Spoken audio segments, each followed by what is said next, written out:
Cresting a hill on the lush world of Anathas, the council halls rose tall against the blood-red morning sun.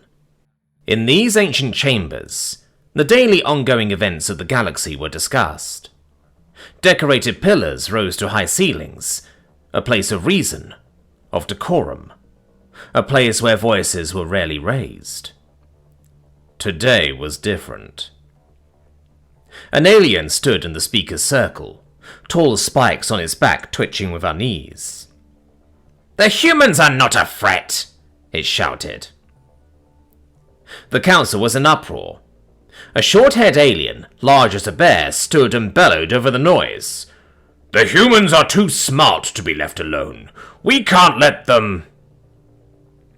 The chairman was despairingly striking a tiny bell, in a futile attempt to restore order, the bell's chime unheard over the debating assembly. The reports of the latest direction human research took had dumbfounded advisors. Human technology was not advanced enough to do what their insane constructs accomplished. Details were vague. The wider galaxy had little interest in the backward Orion Spur. A fledgling race, occasionally trading with the council members, has spoken about a tinkering being from a race barely leaving its cradle system. Now it was up to the council to make sense of it all. The uncomfortable task agitated them all. "They don't have our intelligence," yet another alien interrupted, his translucent body emitting hundreds of tiny lights, underscoring his words. "They are millennia behind us, 3 tetracycles ago. They have no means of creating firepower that could pose a threat, let alone..." Whoop! Whoop! Whoop! A siren. The colour drained from every council member's face. Blue, red, grey, green, even iridescent. One universal meaning: terror. The siren's tone was unmistakable. The prismatic diffusion ray, a weapon of legend, outlawed, unthinkable. "An alarm!" a young councillor cried, his spines bristling. "Send an investigation team!" A slow voice cut through the panic. An elder rose, demanding attention. "We..." The young councillor's microphone flickered off, and security guards dragged the overeager councillor away as the elder droned on, unfazed. "Must follow protocol." A whiskered creature, lounging on a crimson pillow, yawned and rose. "And what would that be? No, let's ask the librarian." "Protocol in case of Class 1A event," recited the librarian. "Avoidance, evacuate if necessary, alert the old ones." The council shuddered and prepared for the worst, automated defenses on high alert. The old ones. They were ancient powers from the time the galaxy was still young. Hidden in fortresses forged of dead suns, they were no longer troubled with the petty dealings of the galaxy. Until now. The old ones stirred. Windows long dark lit up once more.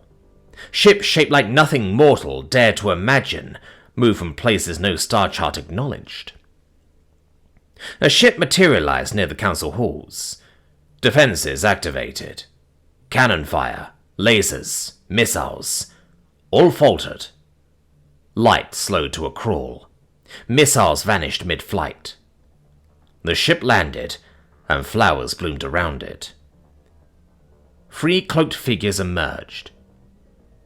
The intruders advanced into the halls, and something wormed its way into the minds of the esteemed representatives, crawling like ants through their consciousness. They spoke no words. They didn't need to. The impossible had happened. Humans had shattered space-time. A weapon capable of erasing reality. The voice between galaxies was scars left by this thing in forgotten wars. It was forbidden. Without a word, the figures turned and departed. Their ship vanished, leaving the council trembling, their minds unraveling. The vessel moved again, cautious now.